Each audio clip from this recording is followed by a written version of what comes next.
And it's very exciting for us to have with us Dr. Mikiya Koyagi, who's at the University of Texas in Austin, where I did my undergraduate degree. So connection to the city of Austin.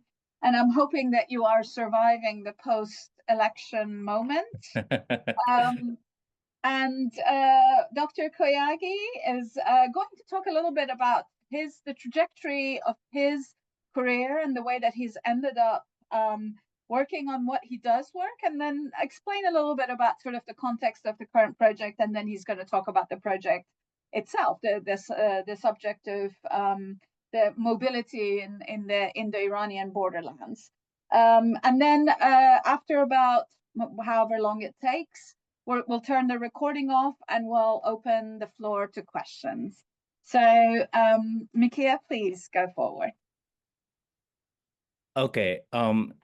Thank you, Lale, for a generous introduction. And thank you for those of you in the audience. I realized it's in the middle of Mesa, so I appreciate you coming here. If you are also presenting at Mesa this week. Okay, so I'm going to talk a little bit about myself, or it's more about sort of how I got to this particular project I've been working on. Well, it has been really helpful to think about how I got here, because these days in particular, many of the projects I work on sort of don't necessarily seem very related. It's kind of all over, both in terms of methodology and geographical focus, but they're definitely sort of connected in my mind.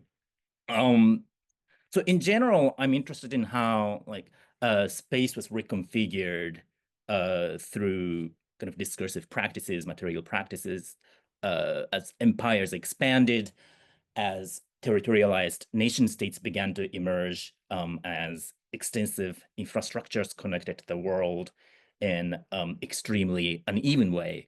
So most of my work sort of looks at this particular time period of the late 19th to the mid 20th centuries. But in terms of training, I am a historian of the modern Middle East, especially Iran. But ever since I completed my first book, I'm sort of increasingly seeing myself consciously as somebody who studies transnational, transregional connections. So I'll just briefly talk about what my first book was about, because I think it's a part of the trajectory of how I got to my second and project, and what I'm going to talk about today, which isn't about the second book project. So my first book was called Iran in Motion: Mobility, Space, and the Trans-Iranian Railway. It's been more than 3 years since it came out. It's essentially a social history of Iran's rail infrastructure. On the, I don't want to get into too much like personal stuff, but on a personal note, like I used to work for a Japanese railway company after finishing college in Japan. But to me, I mean, in hindsight, maybe it was part of the reason I chose to write about the Trans-Iranian Railway. But at the time, I wasn't really consciously thinking about my personal past with this dissertation project I started a long time ago. So I initially got interested in Iran's rail infrastructure because I was more fascinated by this infrastructural fetishism of the early Pahlavi period in the 1920s and 30s.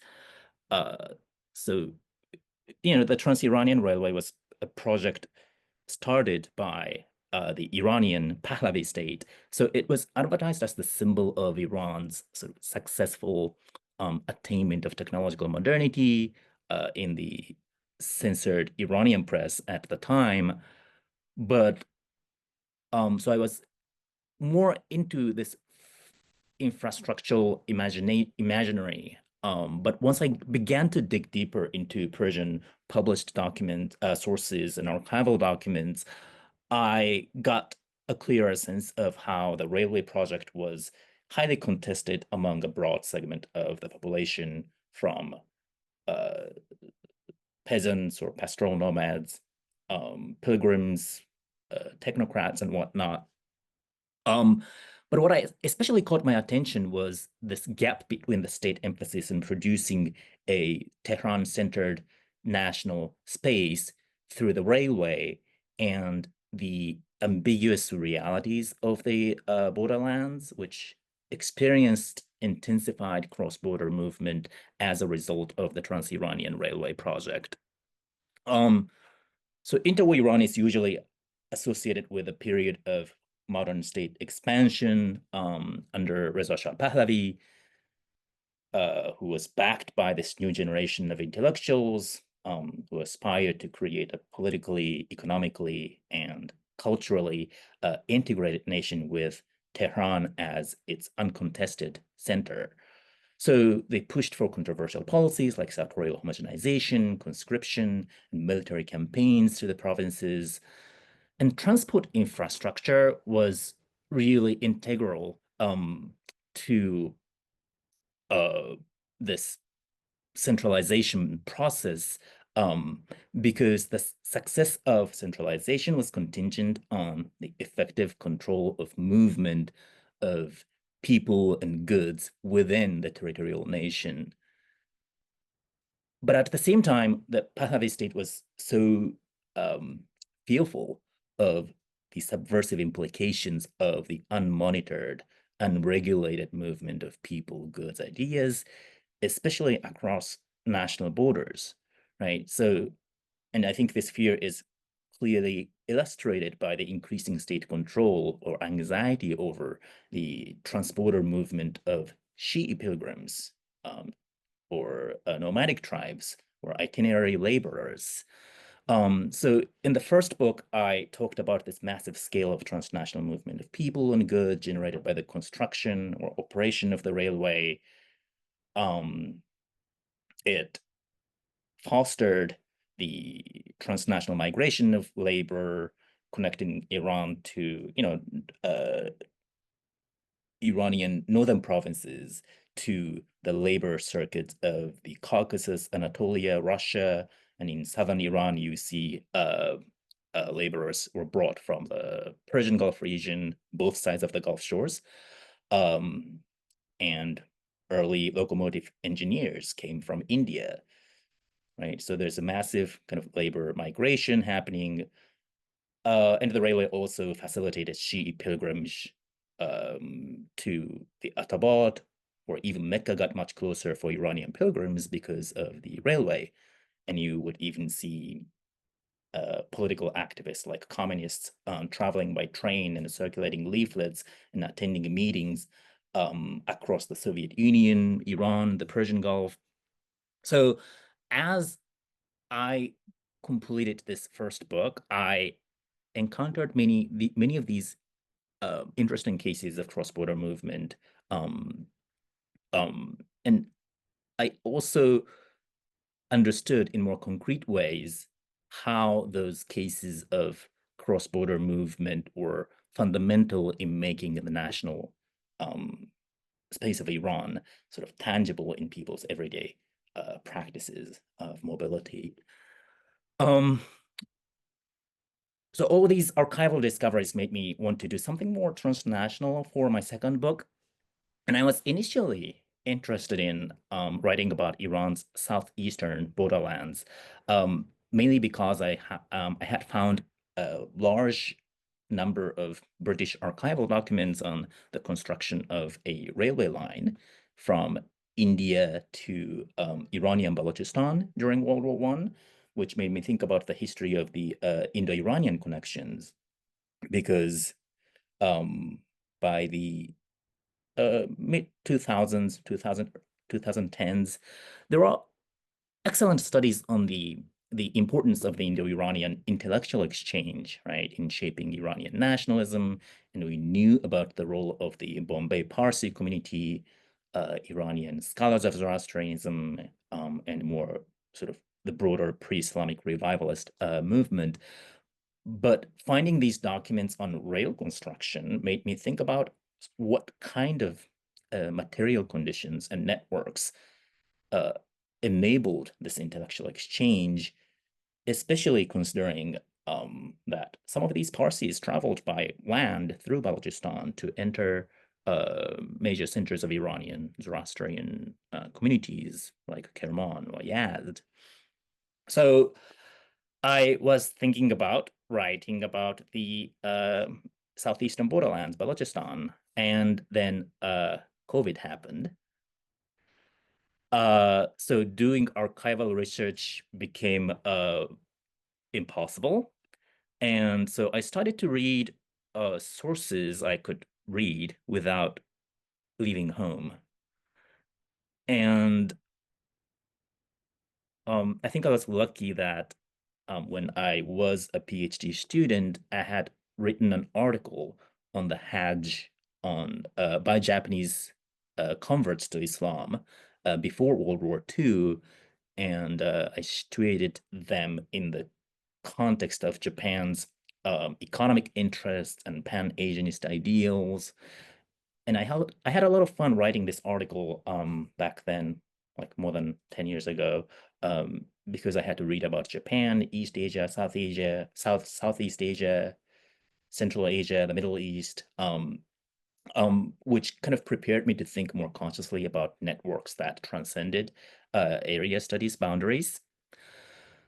But at the same time, I felt like this article didn't do enough to situate Japan's encounters with the Middle East in a global context. So during the pandemic, I read, more secondary literature on global history, Pan-Asianisms in different parts of the world. And I also read a lot of digitized imperial Japanese sources from economic reports, travelogues, academic works on Islam, and so on and so forth, and sort of consciously tried to situate this Japanese Middle Eastern or Islamic encounters in the global proliferation of Pan-Asianisms, whether in Japan, China, India, Southeast Asia, or the Middle East and Central Asia, and various other places, which were in turn happening in the context of global debates on race, religion, world religion, and civilization. So by the end of the pandemic, I felt like I had enough to write a monograph on this topic. So in my second book that I'm currently writing, I make a case for Japanese civilizationally imaginary that I call Islamic Pan-Asianism, which is essentially an idea that envisages Asian civilization as a contiguous cultural unit that spatially stretches from Japan and China to Central Asia and the Middle East.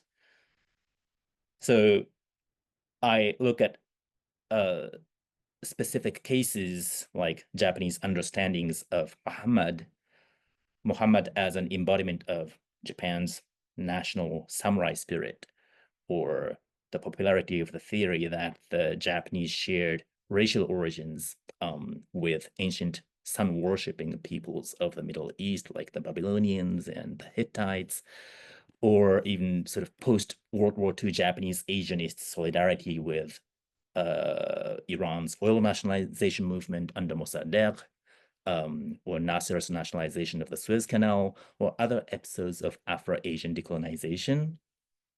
And essentially, I show how these examples and historical episodes were mobilized as concrete pieces of evidence that proved the oneness of Asian civilization from Japan to the Middle East.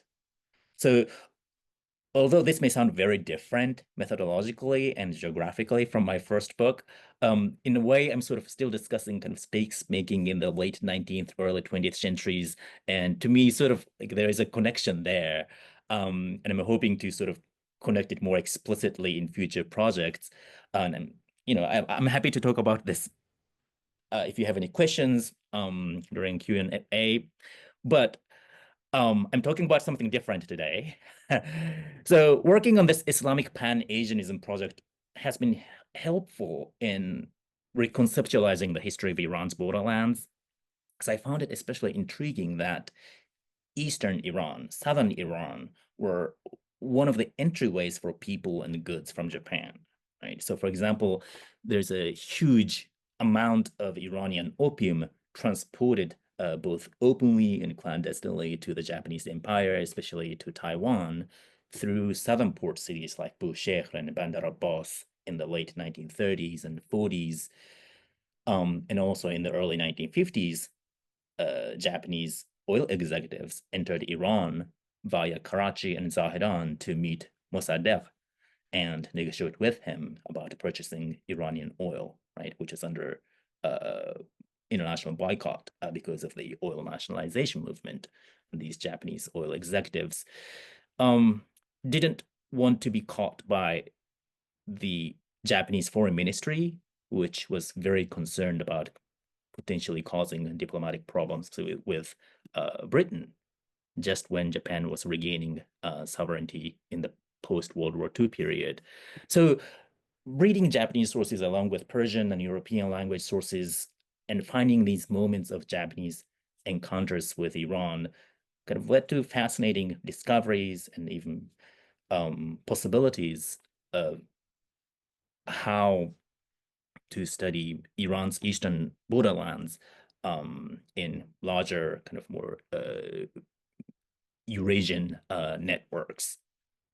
And this attention to more trans-regional connectivity made me rethink how to frame the eastern borderlands, because I was initially thinking about focusing primarily on more interior part of Balochistan, especially its provincial capital of Zahedan, and paid very limited attention to Persian Gulf ports. I was planning to do so because Zahedan emerged in the interwar period as a nodal point of the land transport network that connected British India with Iran. And as such, the city seemed like a great place to focus on to study the evolving overland transporter networks that facilitated the flow of goods, people, or ideas, just when state authorities intensified their attempts at regulating such cross-border movement. But I began to find more sources about the movement across borders in southern port cities or in Khorasani border towns. And I thought it would make more sense to zoom out spatially a little bit more and think about the making and unmaking of these infrastructural networks across Eastern Iran, northwestern India, Afghanistan, Soviet Central Asia, the Persian Gulf, and even places farther away. So to give you a clearer sense of the area I'm talking about, I'm going to share a map. Okay.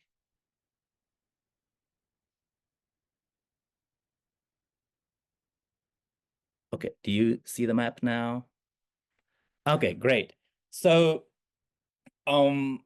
what you're looking at is the Indo-Iranian borderlands. I'm primarily interested in. It's sort of marked in the blue square is the main area I was looking at.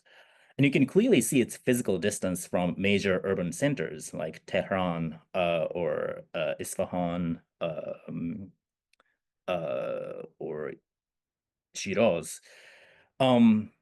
It's also one of the most arid desert parts of Iran. But if you sort of get closer, you have a clearer sense of the area I'm talking about. So Zahedan is in this red. And oh, I have to say, even though Zahedan, the city, was called Dozdab until 1930, I'm just going to use the word Zahedan just to keep it simple. But keep in mind it wasn't called Zahedan early on. As you can see, it's located in the interior part of Balochistan, which is called Sarhad, literal meaning frontiers. And Sarhad straddles both Iran and British India. But what I want to sort of talk about is how interwar Zahedan was connected to the larger world.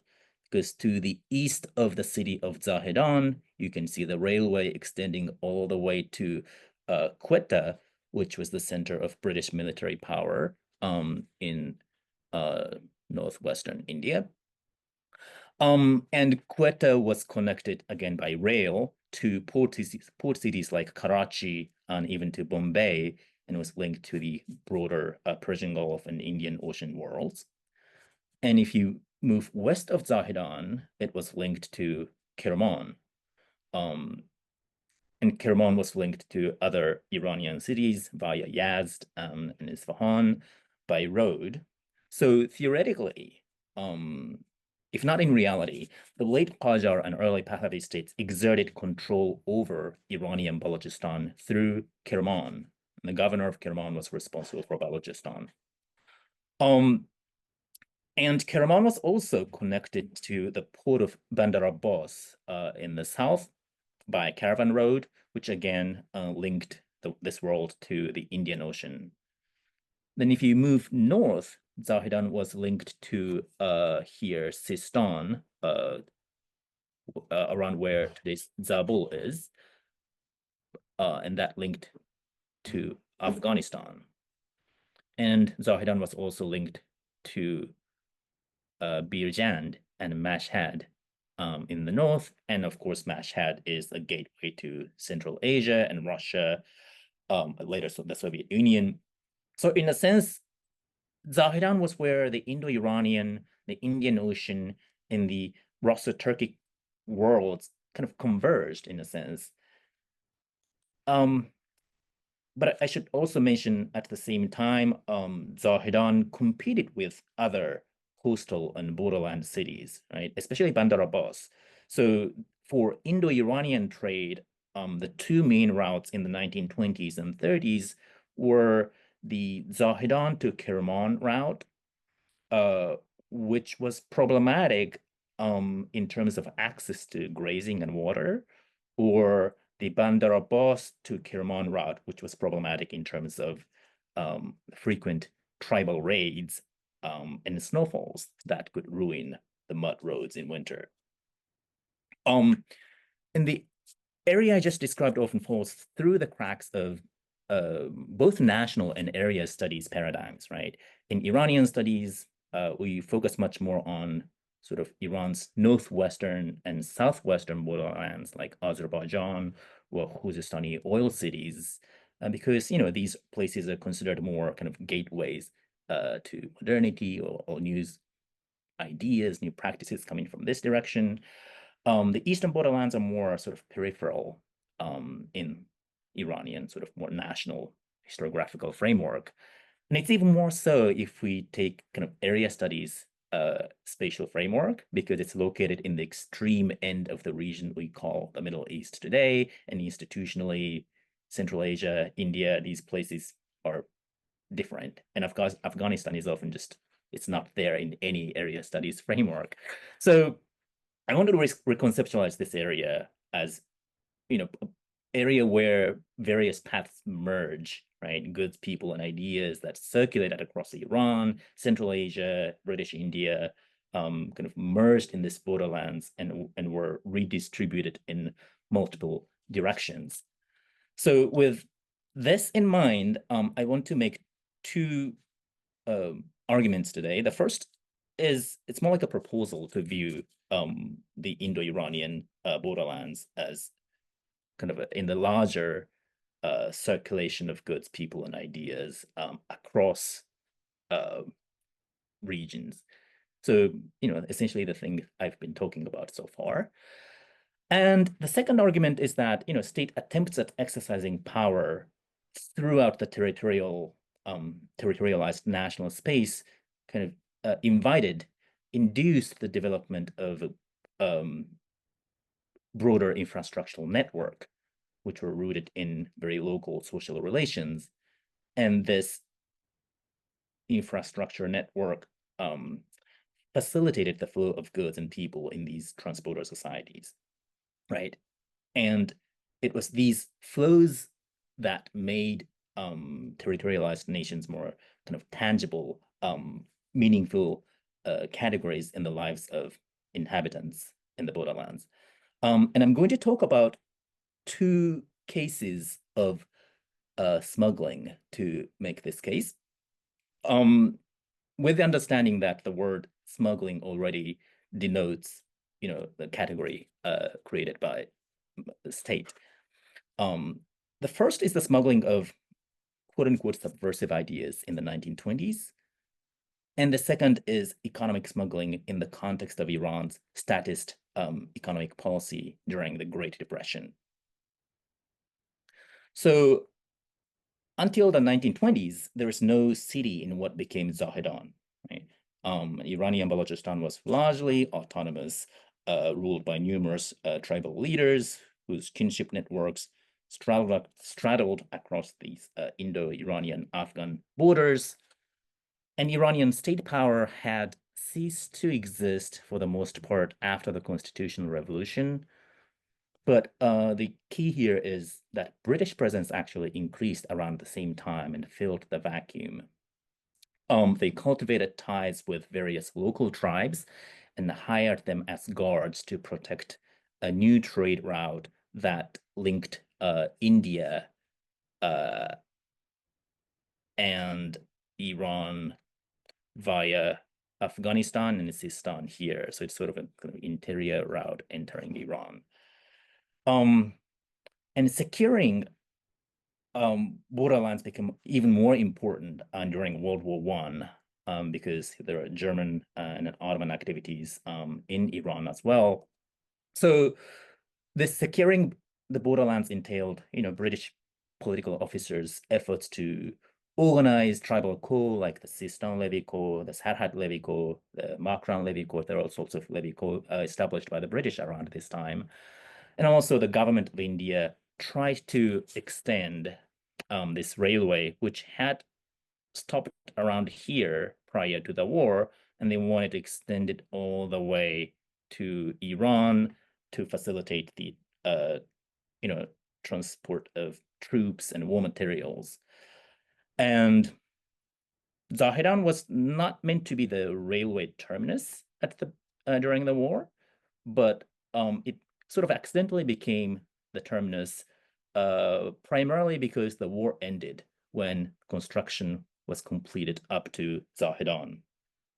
And when the war was over, the British had no more incentive to extend the line farther into interior Iran. And that's how Zahedan became so important. And the Zahedan route continued to flourish after the war, thanks to the decline of competing routes, right? So road deterioration and rural insecurity in southern Iran made the more established routes from Bushehr to Shiraz and Bandar Abbas to Kerman much riskier. And the Zahedan route had the advantage of the railway line guarded by Balochi tribes under British payroll. And in the 1920s, the roads from Zahedan to Kerman and Zahedan to Mashhad were relatively well maintained. And another factor that contributed to the growth of Zahedan was the improved availability of oil and motor vehicles. This oil produced by the Anglo-Persian Oil Company was re-imported to Iran via Zahedan after the company found agencies in cities like Zahedan, Birjand, and Mashhad to compete with Soviet and American oil. And American trucks became much more available as they were sold on the installment payment system. And these factors led to lower rates for motor traffic in the area and made the India to Zahedan route a competitive route for trade. So The town quickly emerged as a major transportation hub to unload goods and people from trains and reload them on camels and trucks. And these camels and trucks headed primarily to other cities in eastern Iran, like Zabul, Birjand, Mashhad, where Russian products sort of temporarily stopped coming due to the chaos following the 1917 revolution. So multiple trading firms based in more established urban centers like Mashhad, Birjand, Bombay, Karachi, or Quetta opened new branches in Zahedan.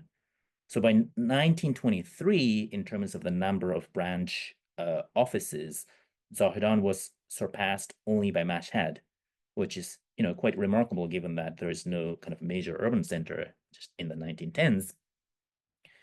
And while the camels were operated by Baluchi and Hazara tribes of the borderlands, the trucks were operated by Punjabi Sikhs hired by these trading firms. So Sikhs soon established their own neighborhood with their Gurdwara and a school in Zahedan. And at one point, nearly half the population in Zahedan was from India, primarily Sikhs. And in addition to Zahedan, Sikhs established their communities in other major towns of eastern Iran, from Zabul, Birjan, Mashhad. So this is the broader context of the borderlands to situate my first case about the smuggling of subversive ideas in the 1920s. Okay, so I guess we can just stop sharing the map. Okay. I'm sorry, I'm just wait. I lost the Oh, okay, there you are. Okay, so these Sikh newcomers to Iran's eastern borderlands, they didn't just transport goods as truck drivers. They took advantage of their status as mobile drivers, and they connected anti-colonial activist networks back in Punjab and elsewhere. So, for example, Sikhs in Iran supported the Gadar Party, which is a primarily Sikh nationalist movement in India. And when drivers crossed borders between India and Iran, they clandestinely transported revolutionary leaflets and newspapers, such as the San Francisco-based Gadar Party's official publication. And the revolutionary messages were circulated in the Zahedan Sikh temple and Sikh-owned stores throughout eastern Iran. And they circulated message along the way while collecting subscription fees and donations for various causes from other Indians. And they even traveled farther north to the Soviet Union, sometimes in search of assistance for their anti-British activities. So they are part of this infrastructure network that facilitated the flow of anti-British ideas. And as such, they played an important role organizing political activities in both India and Iran. So for example, when Gandhi was arrested in 1930, Sikhs in Iran coordinated with Indian nationalists back home, closed their shops in solidarity with the Salt March. So these Sikhs participated in Indian nationalist movements from outside their homeland. And they could do so partly because of British inability to fully control Indian activism in another sovereign state right on the other side of the Indo-Iranian borders. And the Sikh activism in Iran was facilitated by the Iranian state's desire to prevent the violation of Iran's sovereignty by the British. So immediately after World War I, the British consul occasionally arrested Sikh subjects in Zahedan that they considered troublemakers and deported them back to India, often without proper kind of judicial proceedings. And this was somewhat working when there is no Iranian state authority to speak of. But as the Pahlavi state began to consolidate power throughout the 1920s, local Iranian authorities attempted to regain control over interior Balochistan by requesting the British minister in Tehran not to violate Iran's sovereignty. The Sikhs in Zahedan saw this change, and they started to denounce the British for violating Iran's independence by single-handedly expelling Sikhs from Iran. And they even tried to present themselves as promoters of free trade in Iran, and argued that kicking Sikhs out of Iran would jeopardize Britain's promotion of free trade, which would only benefit its commercial rival, the Soviets, in eastern Iran. And while making these arguments, Sikhs also insisted that British consuls should restrict their activities in protecting Indian citizens in Iran in cases of targeted violence against Sikhs by Iranians. So this is a crucial issue for Sikhs and Indians more in general, because by the 1930s, their increased presence sometimes caused tensions with Iranian merchants, which occasionally led to violence against them. So in a sense, Sikhs are sort of trying to get both ways, right? They simultaneously demanded protection from British consuls as colonial subjects of India, and they also advocated Iran's sovereignty to challenge the British attempt at deporting them back to Punjab.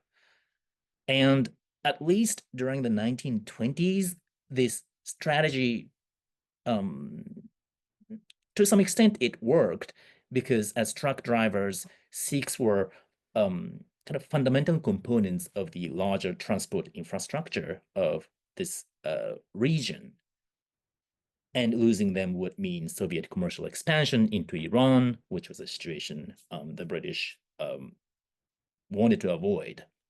So this first case of smuggling of ideas indicates how Iran's kind of renewed claim over controlling the peripheral territory in interior Balochistan had the unintended consequence of sort of facilitating Sikhs' cross-border movement and their transporting of ideas that the British considered subversive to their rule, right? And also, it's important to think about how these ideas were not circulating just between India and Iran, but it was connected to the larger world of the Soviet Union, or even San Francisco, where the newspaper came from.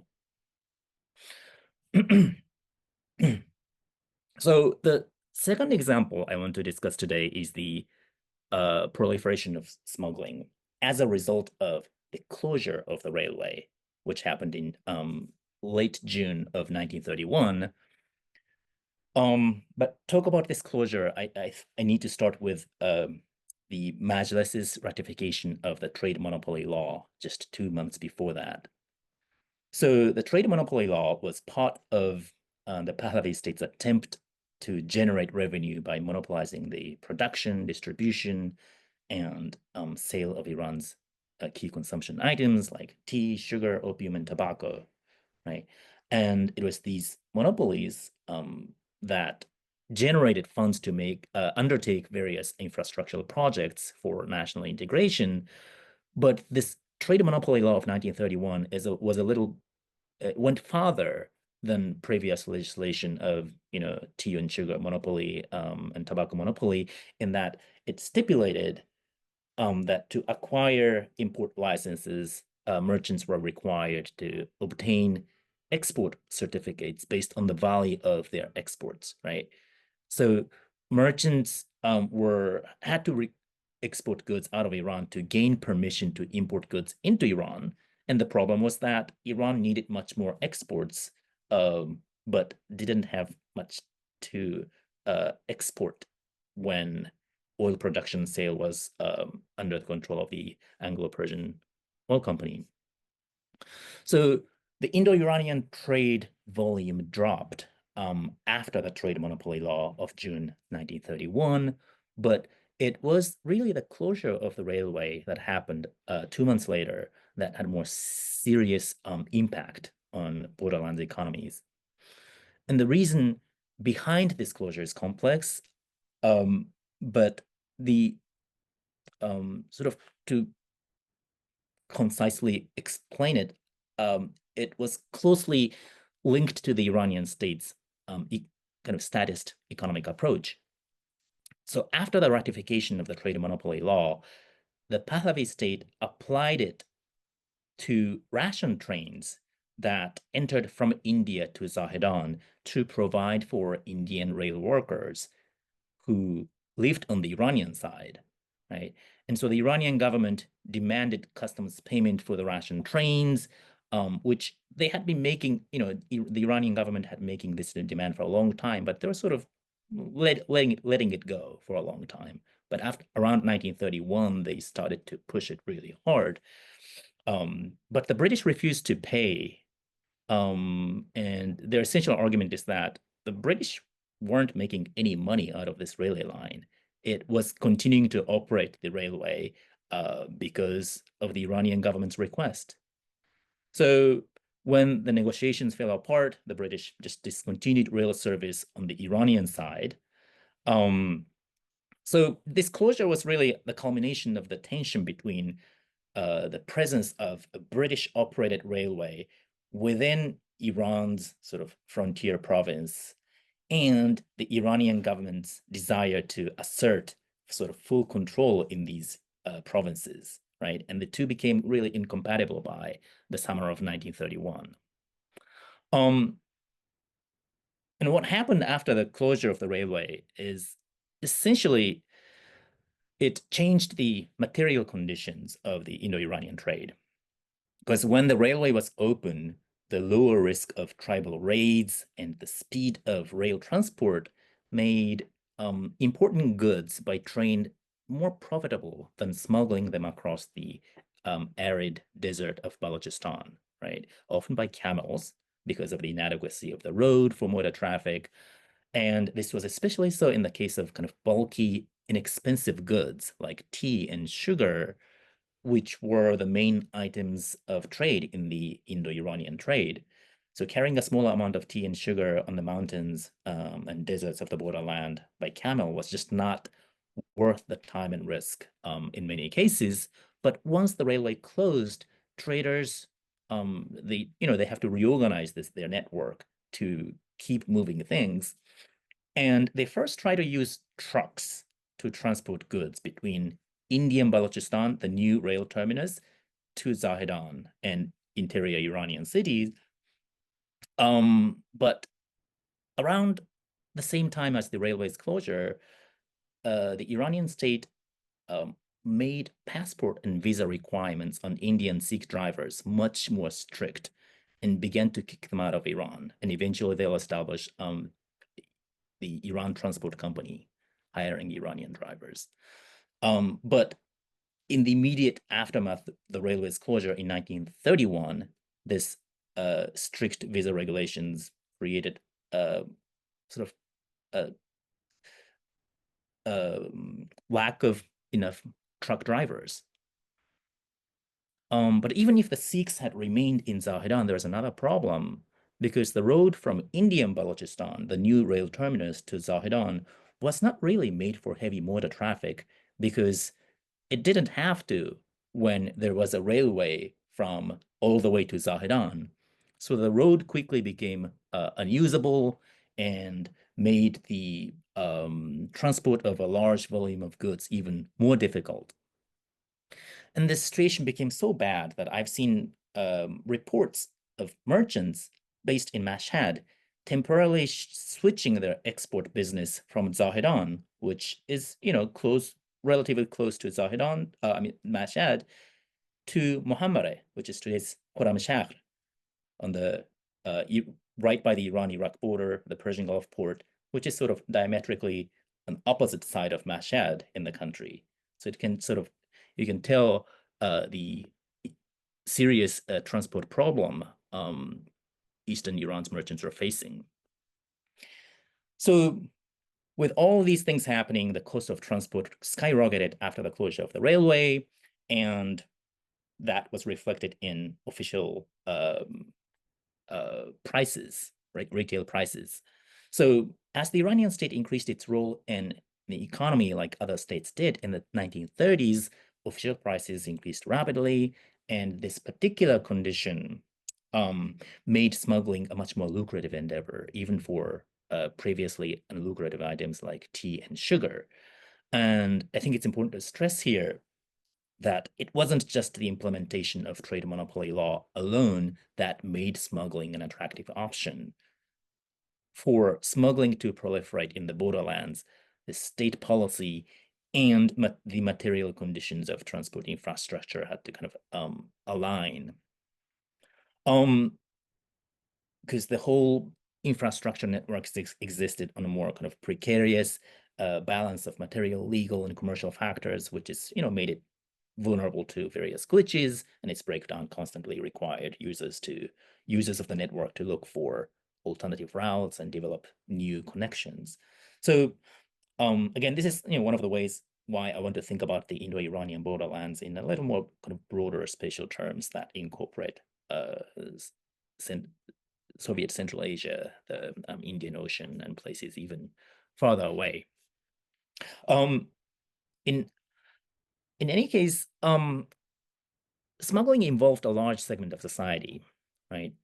Indian Shi'i pilgrims visiting the Imam Reza shrine in Mashhad were paid by traders to smuggle items like silk, almonds, and Russian sewing machines.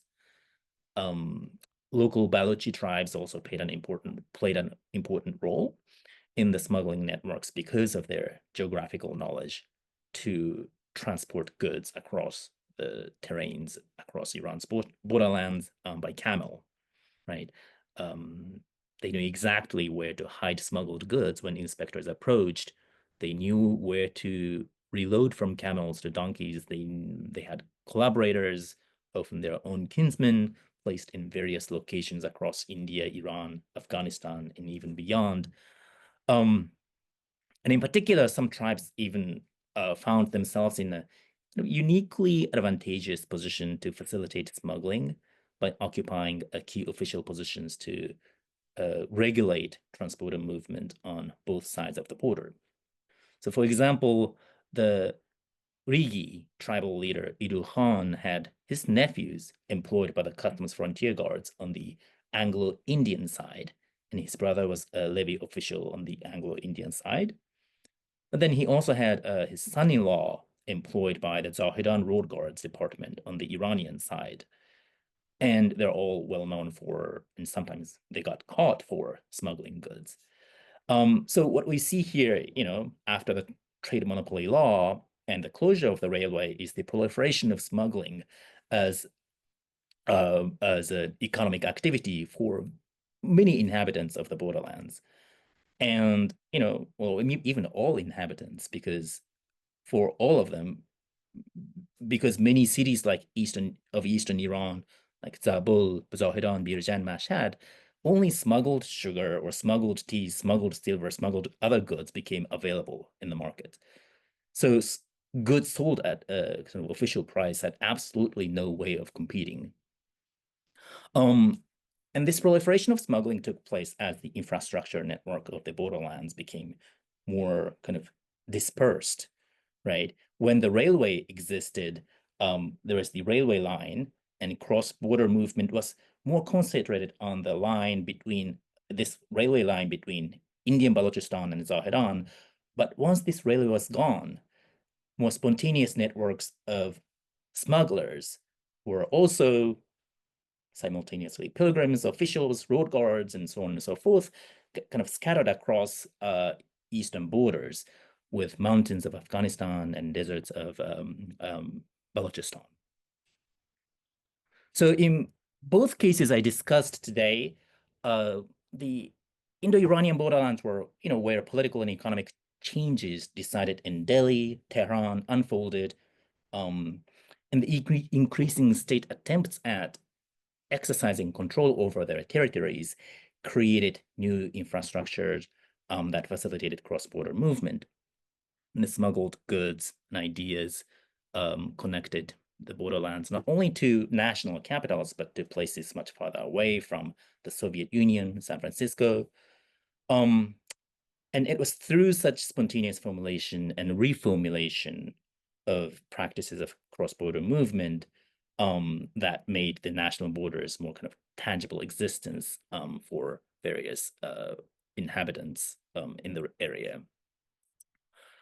So before concluding, I would like to talk a little bit about the sources I used, because the presentation today was based primarily on British consular reports, surprise, supplemented by some Iranian archival documents on smuggling.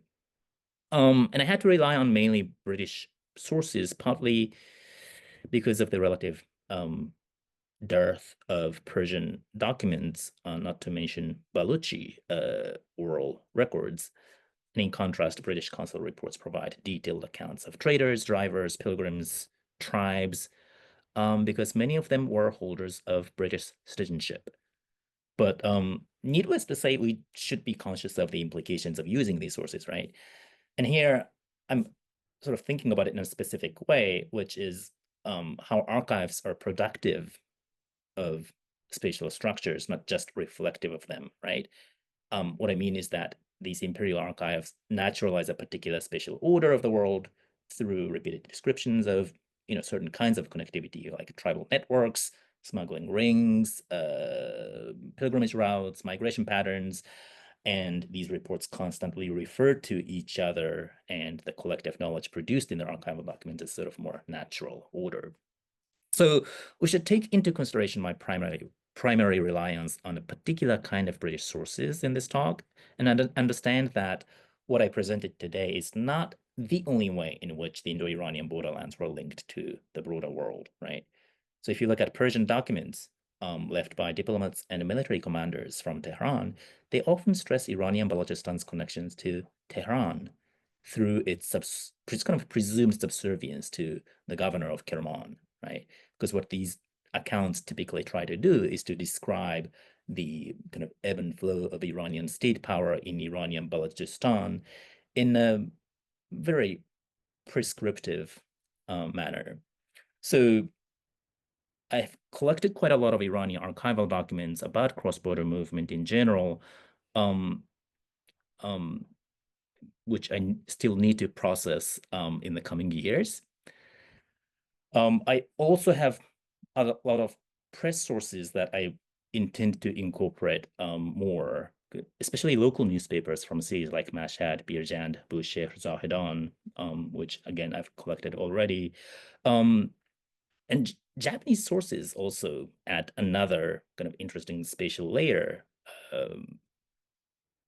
particularly because, like I said earlier, commodities like opium moved through Iran's southern and eastern borders to East Asia. So this is still a kind of ongoing project that I hope to develop in the coming years. And I would appreciate any feedback that can sort of lead me to different directions. Thank you. Thank you so much. I'm going to stop the recording now. Okay.